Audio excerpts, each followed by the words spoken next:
We need real solutions. I support real solutions at the border. But the fact is that, look, we should not be locking people up. We should be making sure we change the circumstance, as we did, why they would leave in the first place. I put forward a comprehensive plan the first day I came into office. And those who come seeking asylum, we should immediately have the capacity to absorb them, keep them safe until they can be heard. I made it clear that we need Congress to make changes to fix what is a broken immigration system. That person should not be the focus of deportation. We should fundamentally change the way we deal with them. I'm willing to do significantly more. But in terms of changes of policy and to provide resources that we need at the border, I'm ready to change policy as well. Of his entire presidency. And I'll explain everything I mean in just a minute, guys. But if you haven't already, please help this channel continue to grow. We've already talked about it, but moving into 2024, it's going to get more and more difficult to get conservative voices heard. So we are going to do this together. So please, guys, make sure to like, comment, subscribe, most importantly, share. It goes a long way, and I really do appreciate the support. So I can't believe that I'm going to show you another CNN clip. I'm not sure exactly what's going on over there, but they are calling things a lot more fairly in the last couple weeks. My guess, my hope, is that they're starting to see the writing on the wall, and they're actually starting to pivot to covering a post-Joe Biden world. That's what it feels like. But anyway, they just aired a pretty interesting piece about what the American voter really thinks about the job that Joe Biden has done on basically every measurable issue. And no matter which way you look at this, man, it is really, really not good for Democrats. Really telling. Thanks for sharing it with us. And our panel is back here. Look, let's just sort of put in context the politics of this for President Biden and how important it is. Just one example from a Monmouth approval rating poll question. If you look at the issues and how he fares, infrastructure, jobs, climate change, inflation, immigration, he is down 26%. That is not good. It's not good at all. And I think that part of the trip yesterday to Mexico by senior Biden administration officials was obviously to have these diplomatic conversations, but also to make the broader administration's point that this is a regional issue that requires regional cooperation, and sort of trying to blunt the criticism from Republicans that you're hearing over and over, saying that these were Biden's border policy that's causing these numbers at the border. But that certainly doesn't change the fact that he's under considerable political pressure over immigration, and that his administration is probably preparing to make some significant compromises on immigration next month. Pressure because of the situation at the border, pressure because Republicans are trying as much as they can to blame Biden and his policies. But it's also big city mayors, Democratic mayors in big cities. Let's listen to some of them.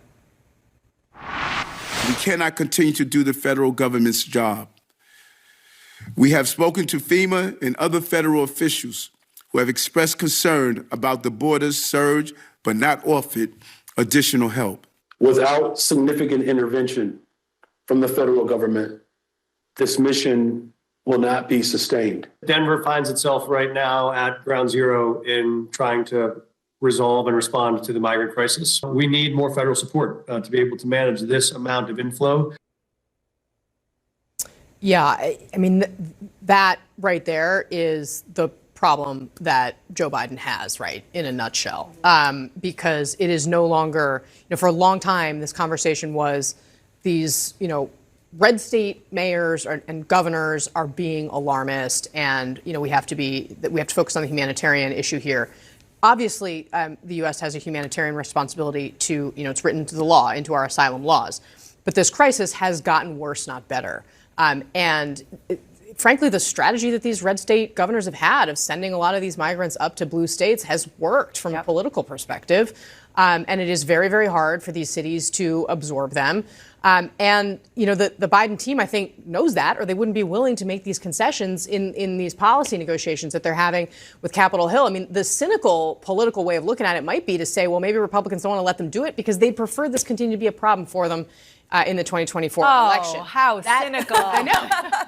And yet, not maybe that far off. And yet possibly no. realistic. Well, that brings me to what I was going to point out, which I think is important to point out, like every single time we talk about immigration, which is how many times have we stood in hallways outside of negotiations on Capitol Hill been weeks that were fruitless. Yeah, probably that were those of us sitting at this table. for almost 2 decades Right. to fix the federal immigration policy. So yes, President Biden is currently the president, but this is a problem that has not been fixed for so long. Right. And we can't ignore the fact that we had 4 years of President Trump, who made fixing immigration a central part of his campaign message and then did very little about it beyond some segments of border wall.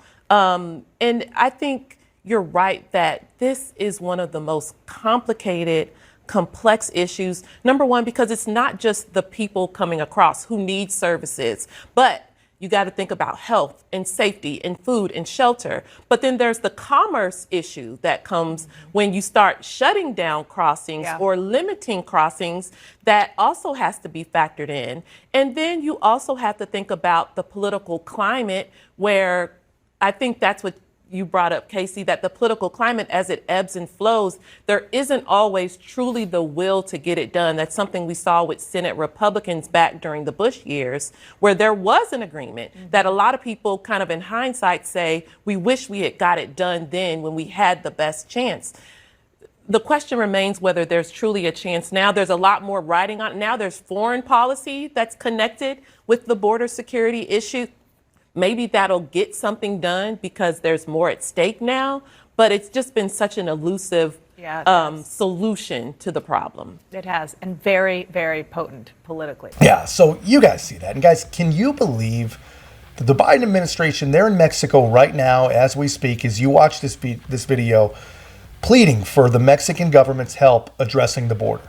3 years after they ended Trump-era policies that involved basically historic assistance from the Mexican government. When Trump was president, a lot of people don't know this, they weren't told at the time, and the people that were don't remember, but Mexico had their own troops on their northern border, our southern border, guarding the border, because they knew if they didn't help, the Trump administration was going to limit the money that was being expatriated out of our country, out of our economy, and into Mexico, among other things that they had threatened to do. But now, 8 million migrant encounters later, and we're begging them to do something. We can't do it ourselves. We're begging a foreign government to help. It's insanity. You cannot make it up. And they've done nothing. They were willing to do nothing. They'd be happy to do nothing. But now they're hearing from Democrat politicians and hearing from Democrat voters at the worst possible time, when it's time to start gearing up for reelection. They're only listening because Democrat voters are speaking, after promising to be the president for everyone, by the way. Anyway, let me know in the comments what stuck out to you guys. But to me, the best part of the clip was when they basically said, this has been a problem for decades. Yeah, we know that. And no one's ever pushed it over the finish line. We're also aware of that. But here's the best part. Then they said, now that it gets tied to foreign policy, maybe that will finally get it done. And they almost sounded hopeful that it would get done. And I doubt most of their audience had a clue what that even meant. But what it means is the Democrats and their rhino enablers that are all begging for more Blake check funding for Ukraine and every foreign war on the planet, they're finally going to get what they want. Congress said, fine, we'll help with that. But you won't see a dime until our own border situation is solved and protected. So what they should have said in the video was, thank you, Speaker Mike Johnson. Maybe we'll finally see it get done. But anyway, guys, that's all I've got. I really want to hear what you guys have to say, so let me know your thoughts in the comments. And if you haven't already, guys, please make sure to like, comment, subscribe. Most importantly, share the channel. We'll see you in the next one.